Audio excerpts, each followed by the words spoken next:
Hey everybody, hope everybody's doing great. Hope everybody's had a wonderful week. It's Friday, 7:53 p.m. Eastern, just rolling out of the office. Been a pretty good day today. They started pouring the foundation on our expanded truck facility. It's going to be over twice the size of what it currently is now, which will allow us to more than double our production. So that was a good thing. We did have Mr. Riley Terrell from Delta Junk Removal in town this entire week's been business package training. He picked his truck up today. It was supposed to be done at 3. Got some graphics installed on it yesterday evening, and or actually today. He was scheduled for graphics installed today. Well, we had dropped it off to get the graphics installed, and somebody stole the catalytic converter out of it last night. So we had to kind of call an audible there and figure a few things out, but we got it repaired, got him back on the road. He is on the way to Mobile, Alabama. One of the things, if you guys are having issues or problems or you're slow, you got something that's really holding you up from achieving what you want to achieve, the only person you got to blame is you. So you got to really understand that you are the one that is ultimately in control of your destiny. It's not your employees. It's not a thief that steals your catalytic converters. It's not your local market. It's not your marketing company. It's not Google. It's not something geopolitical that's going on. It's you. And as a general rule, the reason that you don't succeed is because you have lack of confidence in yourself. You have lack of confidence that what you're doing is actually going to work. I remember, and I've done for the first 8 years I was in business, did okay. I mean, built up a multi-million-dollar year business for 7 years. Built up a multi-million-dollar year business. Personally making me well over $500,000 a year in owner benefit. But I was a little guilty of this. I would think on things that needed to get done, and sometimes wouldn't be as aggressive to actually get in there and get them started. It would take me too long to get started. I'd think about it and think about it and think about it. And wouldn't do the necessary moves, wouldn't hire the people that we needed. That's the biggest thing, is hiring people.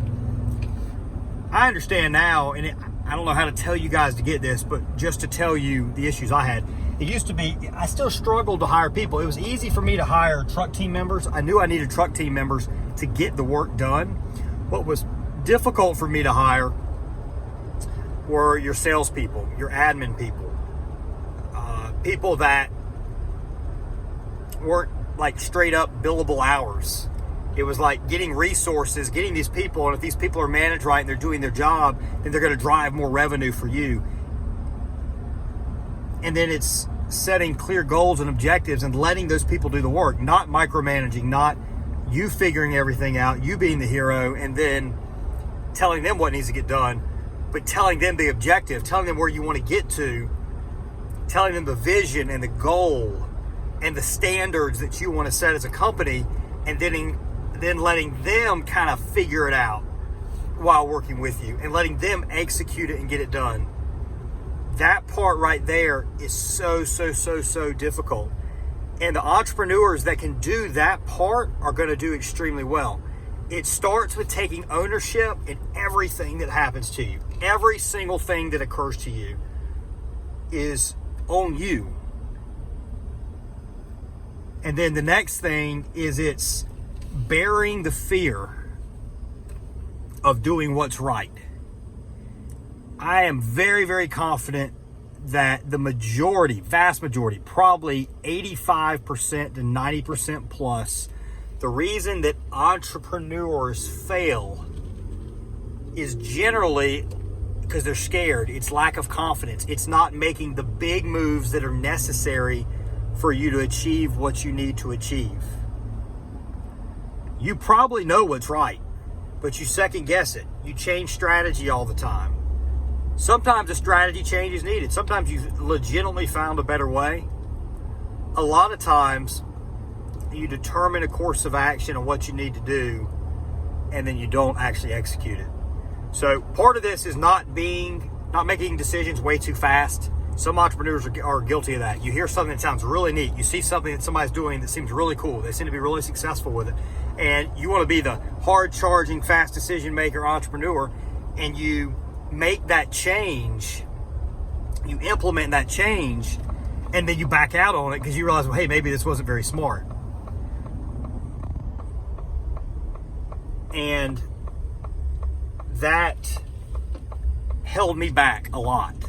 This year we'll do all businesses combined between Junk Doctors, JRA, Truck Bodies. We'll do, we'll end the year at about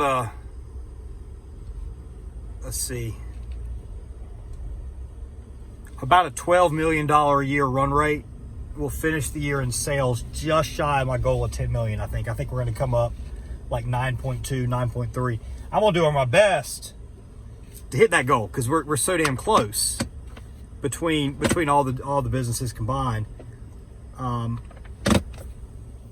only way that has occurred is our ability to hire people. So right now, as we expand into Nth Zone, we're going to take what we did with Junk Removal Authority. We're going to create franchise alternatives. We're going to be the place to go at Nth Zone if anybody wants to get in business.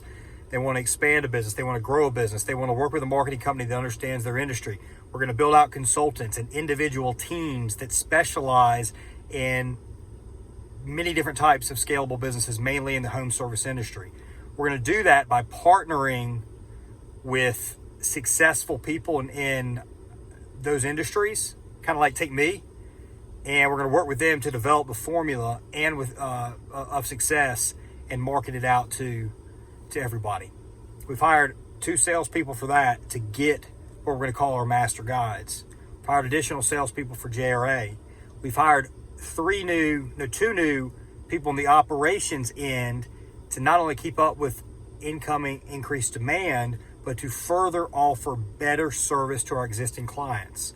Right now, we're thinking on ways.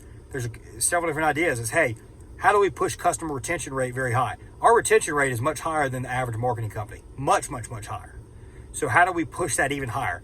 When we sign up people, one, we make sure we qualify them and they're the right people. They're aggressive. They're not looking to retreat. They're not looking to cut back on spending. They're looking to increase spending. They're looking to take responsibility for their business. If their numbers are down, they're getting yard signs out. They're knocking on doors. They're meeting realtors. They're meeting professional organizers. They're meeting small home remodelers. They're getting to the point they start bringing enough money. They get $1.5 million a year in sales. They start doing radio. They hire a salesperson to build up commercial business. Those are the people that we need to be working with because those are the people we can drive the most value for. So how do we drive more value? We're hiring people. We're setting strategy.